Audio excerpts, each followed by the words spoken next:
మన తండ్రి కుమార పరిశుద్ధాత్మ దేవునికి వందనాలు స్తోత్రాలు చెల్లించుకుంటూ దేవుడు మనల్ని ఇంతవరకు కాపాడి ఈ ఉదయకాలంలో దేవుని వాక్యాన్ని ధ్యానించి కృపించినందుకు దేవుని స్తోత్రాలు. ఈ దినమందు పుట్టిన దినములు వివాహ దినములు జరుపుకుంటున్న బిడ్డలను కూడా దేవుడు విశేషంగా దీవించాలని మేము ప్రార్థన చేస్తున్నాము. ఈ సంవత్సరాది నుండి సంవత్సరాంతం వరకు దేవుని కృపా కాపుదల్లో మీకు తోడై ఉండాలని మేము ఆశిస్తున్నాము. అట్టి కృప మీరు పొందుకుందరుగాక. దేవుడి దినమందు మనకిచ్చిన వాక్యము యోహాను సువార్త 15వ అధ్యాయము 4వ వచనం చదువుకుందాం. నా యందు నిలిచియుండుడి, మీ యందు నేనును నిలిచియుందును. తీగ ద్రాక్షవల్లిలో నిలిచి ఉంటేనే గాని తనంతట తానే ఎలాగూ ఫలింపదో, అలాగే నా యందు నిలిచి ఉంటేనే కానీ మీరును ఫలింపరు. దేవుడి వాక్యం ద్వారా మనల్ని దీవించును గాక. మనము ఫలించాలని చాలా ప్రయత్నాలు చేస్తుంటాం. ఈ లోక సంబంధమైన ప్రయత్నాలు, ఈ లోక సంబంధంగా మనం వృద్ధి చెందాలని, ఆశీర్వదింపబడాలని, ఆశీర్వాదకరమైన జీవితం జీవించాలని మనము చాలా ప్రయత్నాలు చేస్తూ ఉంటాం. చాలా పనులు చేస్తూ ఉంటాం మన వృద్ధిలోకి రావాలని, మనము ఆశీర్వదింపబడాలని ఏవేవో ఆలోచనలు చేస్తూ ఉంటాం. కానీ యేసు ప్రభు వారు చెబుతున్నారు ఇక్కడ, నా యందు నిలిచియుండుడి, మీ యందు నేనును నిలిచియుందును అని తెలియజేస్తున్నారు. యేసు ప్రభు వారు మనలో నిలిచి ఉంటే, మనము ఆయనలో నిలిచి ఉంటే, ఆయన మన యందు నిలిచి ఉండి మనకి ఏది అవసరమో అది అనుగ్రహిస్తారు. మనం ఈ భూమి మీద ఫలించే విధముగా ఆయన ఆశీర్వదిస్తారు. అన్ని విధాల చిన్న బిడ్డలు దేవుని మీద ఆధారపడినప్పుడు, దేవునిలో నిలిచి ఉండినప్పుడు వారికి దేవుడు శ్రేష్టమైన జ్ఞానాన్ని ఇచ్చి, శ్రేష్టమైన ఆలోచనలు పుట్టించి, మంచి భవిష్యత్తు పొందే విధముగా, మంచి భవిష్యత్తును నిర్ణయించుకునే విధముగా దేవుడు చిన్నపిల్లలను ఆశీర్వదిస్తాడు. యవనస్తులను కూడా దేవునిలో నిలిచి ఉండినప్పుడు, దేవుని మీద ఆధారపడినప్పుడు వారికి కూడా శ్రేష్టమైన భవిష్యత్తు అనుగ్రహిస్తాడు దేవుడు.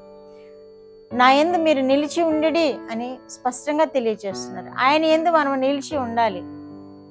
మనము దేవుని బిడ్డలముగా జీవించినప్పుడు ఆయన యందు నిలిచి ఉంటేనే ఈ లోకములో మనము బహుగా ఫలిస్తాం. బహుగా అంటున్నారు.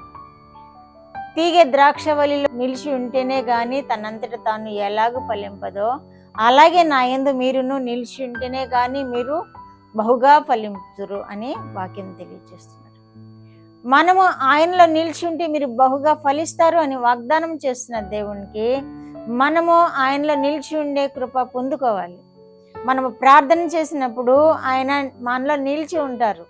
మనము ఆయనలో ముందుగా నిలిచి ఉండాలి. వాక్య ధ్యానం ద్వారా, ప్రార్థన ద్వారా, ఆయన తలంపుల ద్వారా మనము ఆయనలో నిలిచి ఉండినప్పుడు దేవుడు మనలో నిలిచి ఉంటారు.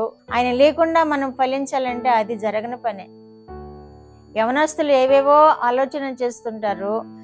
ఆ ప్రోగ్రామ్ చేయాలి, ఈ ప్రోగ్రామ్ చేయాలి, ఆ ఉద్యోగం సంపాదించాలి, ఈ ఉద్యోగం సంపాదించాలి, అది చేయాలి, ఇది చేయాలి, అది చదవాలి, ఇది చదవాలి అని ఆలోచనలు కలిగి ఉంటారు. కానీ దేవునిలో నిలిచి ఉంటేనే యవన బిడ్డలకు ఆ ఆశీర్వాదాలు ఫలభరితం అవుతాయి. దేవుడు ఆశీర్వదిస్తేనే, దేవుడు ఫలిస్తేనే వారు ఫలిస్తారు. కుటుంబ జీవితాలు కూడా, ఉద్యోగాల్లో కూడా దేవుడు మిమ్మల్ని ఆశీర్వదిస్తేనే మీరు బహుగా ఫలిస్తారు. ఉద్యోగాల్లో ప్రమోషన్ కావాలన్నా దేవుడు మిమ్మల్ని ఆశీర్వదిస్తేనే మీరు ప్రమోషన్లు పొందుకుంటారు. అలాగే అనుదిన ప్రయాణాలు చేస్తున్నప్పుడు కూడా దేవుడు ఆయన కృప ఉంటేనే క్షేమమైన ప్రయాణాలు అనుగ్రహిస్తాడు. ఈ విధముగా ప్రతి అంశంలోనూ మనము దేవునిలో నిలిచి ఉండినప్పుడు దేవుడు మనతో ఉండి మన కార్యాలన్నీ నెరవేరుస్తాడు. అన్ని విషయాల్లో మనల్ని ఫలింపచేస్తాడు. అన్ని విషయాల్లో ఒక ఆశీర్వాదాలు అనుగ్రహిస్తారు. భూమి మీద ఫలభరితముగా మనం ఉంచుతారు. పిల్లలను ఆశీర్వదిస్తారు. పిల్లలను చూచే భాగ్యము కలుగు చేస్తారు. వృద్ధి పొందిస్తారు. మిమ్మల్ని వృద్ధి పొందిస్తారు. మీ పిల్లలను వృద్ధి పొందిస్తారు. వారి పిల్లలను వృద్ధి పొందిస్తారు. అన్ని విషయాల్లో దేవుడు మనకి తోడుగా ఉంటారు. ఆయనలో మనకి ఆ సదాకాలం నిలిచి ఉండే కృప కూడా అనుగ్రహిస్తారు. కనుక మనము దేవునిలో నిలిచి ఉందాము. ఆయన మనలో నిలిచి ఉండేటట్లుగా మనము వేడుకుందాము. అప్పుడు మనం బహుగా ఫలిద్దాము. మరి ఒక చోట యోహాను సువార్తలోనే మరి ఒక చోట 6:56లో నా శరీరమును తిని నా రక్తమును త్రాగువాడు నా యందును నేను వాని యందును నిలిచి ఉందుము అంటున్నారు. చాలా మంది శరీర రక్తాలని స్వీకరించడానికి ఇష్టపడతారు. శరీర రక్తాలను స్వీకరించడానికి ఇష్టపడకపోతే వారికి ఈ ఆశీర్వాదం ఉండదు. ఆయనలో నిలిచి ఉండి, ఆయన మనలో నిలిచి ఉండే ఆశీర్వాదం కూడా మనకి లభించదు అని ఈ వాక్యం ద్వారా మనం తెలుసుకోగలుగుతున్నాం. నా శరీరమును తిని నా రక్తమును త్రాగువాడు నా యందు నిలిచిండును, నేను వాని యందును నిలిచిందుము అంటున్నారు.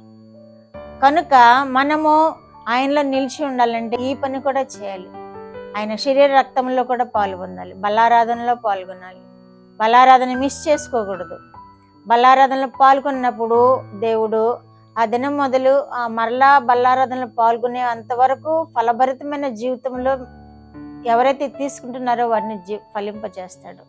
కనుక మనము దేవుని మాటలు విందాము, ఆయనలో నిలిచి ఉందాము, ఆయన మనలో నిలిచి ఉండేలాగా మనము ప్రార్థన చేద్దాము. అట్టి కృప వినిచిన బిడ్డలందరూ పొందుకుందరుగాక. ప్రార్థన. మా దేవా, మా ప్రియ పరలోక ప్రభువా, మీ పరిశుద్ధ పాదములకు వందనాలు, స్తోత్రాలు. మా రక్షకుడైన యేసయ్య స్తోత్రములు, పరిశుద్ధాత్మ దేవ స్తోత్రములు, ఇచ్చిన వాక్యం కొరకు స్తోత్రములు.